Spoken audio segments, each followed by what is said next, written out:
Hi guys, welcome back to my channel. My name is Amy and I'm going to be going through 45 tips to solve any escape room. Let's get started.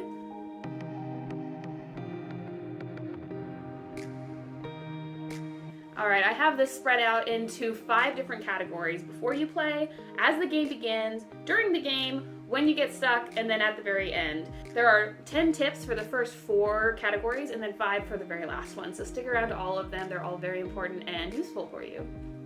Number 1, play with people you know and that you get along with. This typically means friends or family, and I wouldn't recommend an escape room for a first date.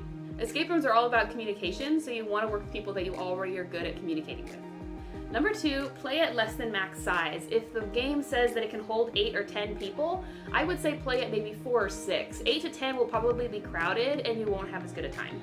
Number 3, play with a group where everyone has a skill. So this could be someone who's good at math, someone who's good at riddles, someone who's good at wordplay stuff, and that can be really fun because then everyone can help out in different parts of the game. But I wouldn't say go play with strangers just to have that skill set. It's better to play with people you know so you have that communication before you play with people that have a big skill set, because communication is always better than that. But if you're experienced and you don't mind playing with strangers and you're still a really good communicator, playing with people that have a lot of different skills might make you escape faster.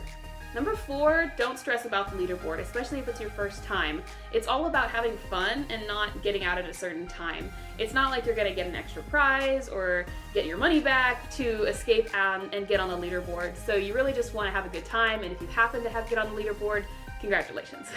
Number 5, this is not an activity that you want to play drunk or inhibited in some kind of way. A lot of escape rooms won't even let you in if you're drunk, but the whole point of an escape room is to test your mental ability, and you don't want to go in with less than 100% of your mental capacity.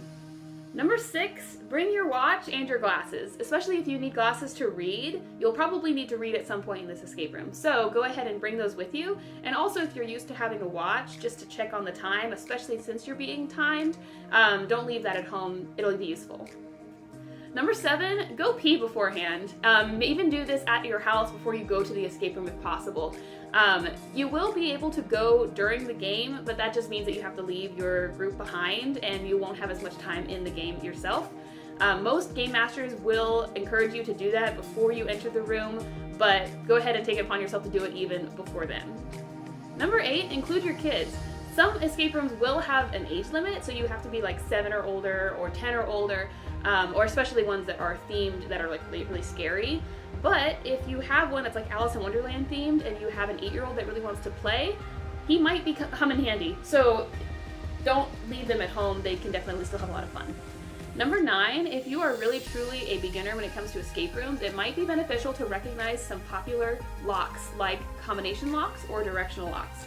They have a couple different methods that are very particular on how to crack those. Combinations are the left, past the number, to the right, and then to the left again. And then directional locks also have a mechanism where you can reset it and you pump the shackle twice. That'll be useful to know, and it might save you some time in the game. And number 10 for before you play is to possibly recognize some popular ciphers. This will be like Braille, Morse code, Pigpen, Caesar ciphers, sign language. There's a lot of them, and I don't mean memorize the whole alphabet.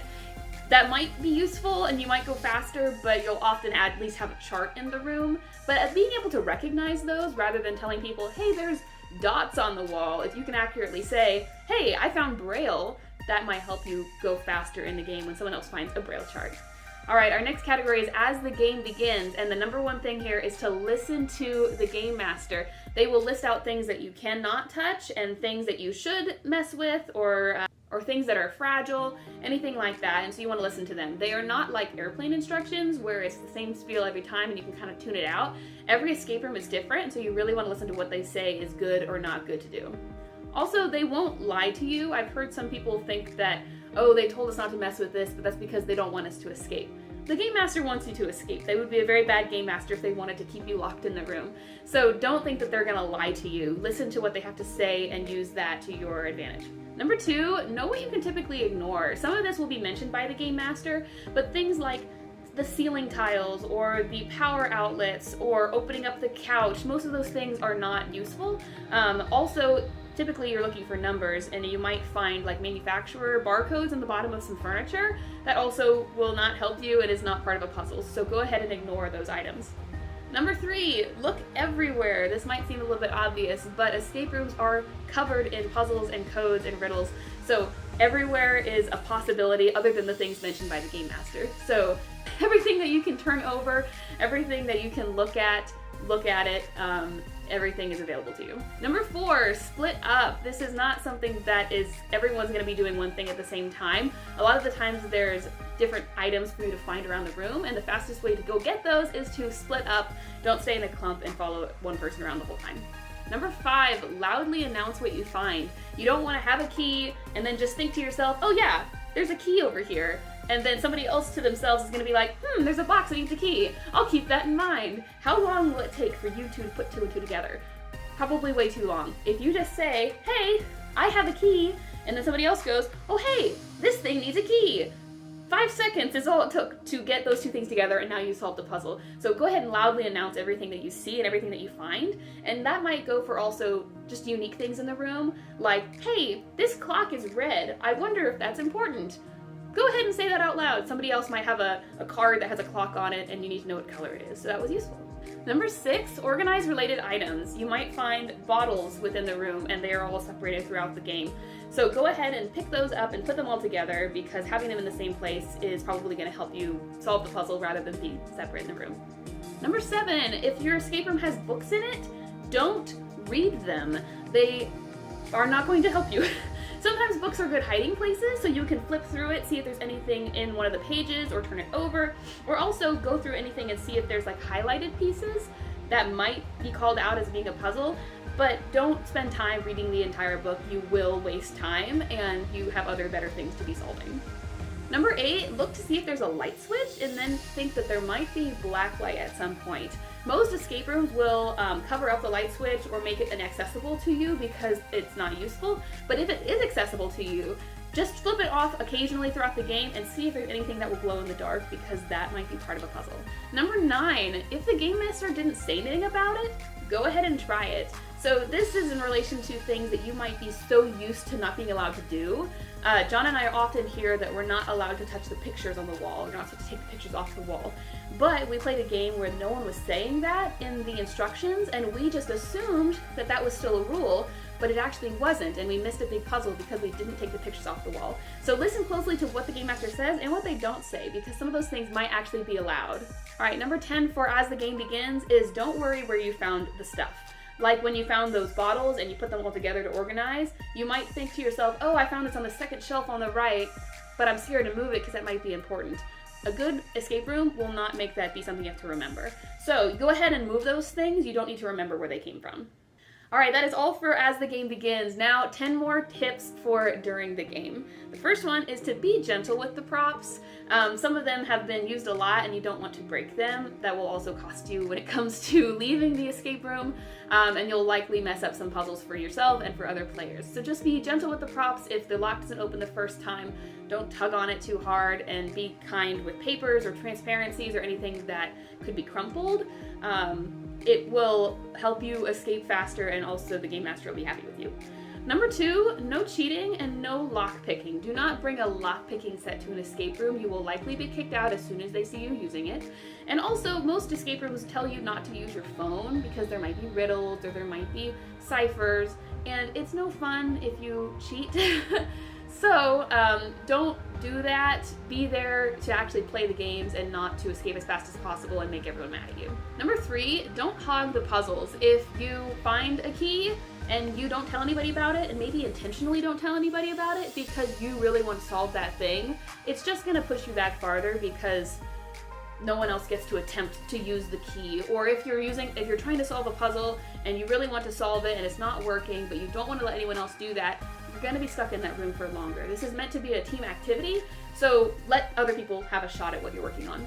Number 4, this is kind of similar to not hogging puzzles, but involve everybody.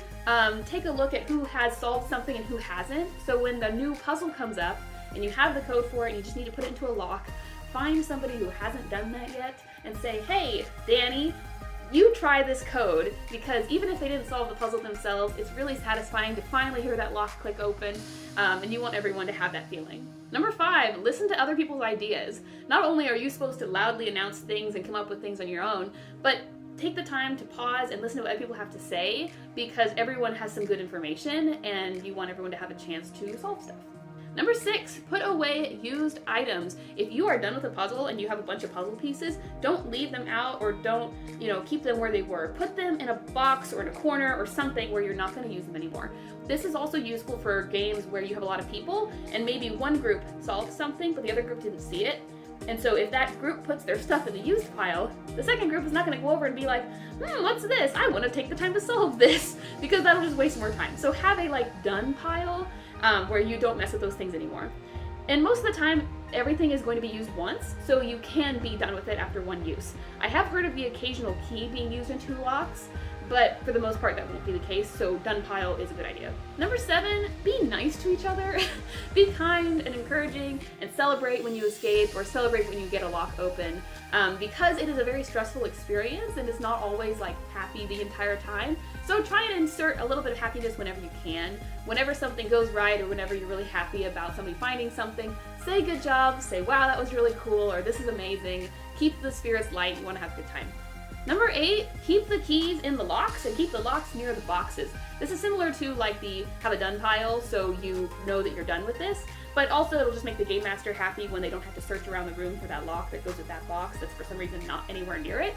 But yeah, it'll be good for you too, just so you know what's been done.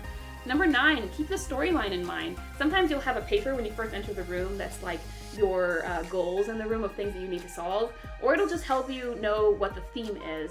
And if you get really stuck at some point, remembering that theme could come in handy. There was one game where it was a Christmas room and we came up with a rebus puzzle, and we were saying it out loud and we couldn't figure out what it was, but then when we remembered, oh yeah, this is Christmas, then we realized it was a Christmas word, and that made a lot more sense and we were able to move on. So keep the storyline, keep the theme in mind, it'll probably help you. Number 10, be logical about hiding places. So the game master will already tell you things like don't go in the ceiling, don't pull up the floorboards, there's nothing behind the picture frames, but some people might really get into the game and think, I think I see something inside the light bulb. Do you really think there's a puzzle piece inside the... No. The chances that they're going to have to replace that light bulb every single time and you're going to make a huge mess, no. Be logical. They're not going to put something inside a light bulb. They're not going to hide something inside the cushions of a seat. They're not going to hide something inside the picture frame. Think logically about where things are going to be. Some of it's really, really cool and interesting hiding places, but for the most part, don't break other things in search of clues. All right, we are on to when you're stuck. We have 10 more tips for what to do when you're stuck. Number 1, look again. There's a lot of boxes that hold many different items at the same time, and we run into it too many times where one of us opens a box, gets what we think is in there out, and then we're through the game and we're missing something, and then someone goes back and finds we left something in the box. So look again, or at least have another person look again or look with you, because there might be obvious things that you missed when you put them in the done pile. So everyone look a second time at all the hiding places and all the boxes you already opened. Number 2, think simply. It's probably not going to be a huge mental math equation to get you to solve something. It's probably simpler than you think. So this is sometimes where kids can come in handy, because they won't be thinking so in depth about some of these puzzles. They'll just see it for what it is and help you solve stuff. So take a step back, think simpler. Number 3, talk through what you know and what you have left. If you are completely stuck, try and put things together that you maybe forgot about from earlier. Say, well, we still have this paper, and also I don't think we ever solved that box, and I feel like this thing over here is still useful, but we haven't done it yet. Oh yeah, these two things go together. Sometimes talking it through and figuring out what's left, what's next, can help put a few things together and you can keep moving. Number 4, take a deep breath. This is a stressful game, but being stressed will not help you solve puzzles. So if you're getting really stressed, take a deep breath, rethink it, and calm down. It's gonna be okay. Number 5, use your hints. If you spend about 5 minutes being stuck and completely stallmated, you're not moving at all, go ahead and use a hint. Some escape room game masters will even kind of nudge you in that direction by helping you know, like, hey, have you checked the whatever yet? So if you are one of those people that you really want to go through this whole thing without using hints, you're likely gonna get stuck. And it's way better to use 1 or 2 hints and actually escape than be stuck forever. Not actually forever, but you know what I mean. Number 6, verify your right answers. You might find a puzzle and you solve it and you get a number and you put it into the lock and you're like 99% sure this is the answer and it won't open, but you don't want to use a hint. Don't worry, those don't count as hints. If you can just wave down your game master via the camera or whatever and just say like, hey, we tried 1, 2, 3, 4. Is that not right? They'll tell you if it's right or wrong, and it shouldn't be counted as a hint. Because sometimes you'll find that it is the right answer, and maybe you're putting it in the wrong lock and they'll help you know that, or it's the right answer and the lock is broken and then they'll come in and help you fix it. So it's good to verify right answers with them if something's not working. Number 7, be nice about the game while you're in the game. Because you're going to be watched by a camera with the game master to help you, you don't want to be bashing the puzzle or bashing them or anything else about the room while you're there, because you want them to keep helping you and not be mad at you because you're being mean. So just go ahead and be nice, and if you have mean things to say, wait until you're out of the game. Number 8, don't panic. It's stressful, but it's not scary. It's not meant to be scary. I mean, I guess unless you're in a horror room. But you're not going to be locked in forever. They will let you out as soon as the time is done. You'll be allowed to escape, and it might be sad, but it's not scary. So don't panic. Again, take a deep breath. Number 9, ignore the clock. It'll count down the entire time, and you can look at it occasionally, but when you're working on a puzzle, don't stress yourself out by looking at the clock. Take your time. You'll likely get it done faster when you have a calm mind. And also don't be that person that's just like, 5 minutes, 4 minutes, 3 minutes. Everyone's gonna tell you to shut up. So just don't do that. Maybe let people know occasionally, but for the most part, it's just a way to stress people out more, and that's not really what you want. Number 10, try the weird things. You might think there's no way this is a puzzle. But you never know. We've been in rooms where you have to sit on a chair to solve something, and you might think, why would I think to do that? But I don't know. Sometimes weird things like that happen. John and I were in a room where there were symbols on the floor of different stones, and we figured it was like Indiana Jones, and so we had to walk on special stones based on an order. It didn't do anything, but we were willing to try the weird things because some rooms have really neat technology, and you might be surprised what's possible. Alright, we are down to the end. At the very end of the game, we have 5 more tips for you to solve games better in the future and have a good time. The first one, losing is okay. That is not the point of the game, is to escape necessarily. It's to have a good time. Even if you got stuck and you didn't escape, think about the time that you had while you were in the game, the puzzles that you did solve, and be okay with that because you paid for an experience, not necessarily to escape. There's not a reward for escaping. So just be okay with that and play other ones in the future. Maybe you'll be better at it now that you know what this one is like. Number 2, ask your game master if they'll walk you through what just happened or how we were supposed to solve stuff. This can be good for if you didn't escape or if you did, because then you can just get a little background information about what was supposed to happen, what order did they expect you to go in. Maybe you solved it in an unexpected way, and that's kind of cool. Maybe you just missed a really key element, and they'll show that to you, and that'll be kind of cool to finally know. Some game masters won't be able to do this because there's another game after yours, but it's always worth asking, and it's really fun to hear how it was set up. Number 3, while you're still in the building and you're making your way out, don't talk about the game.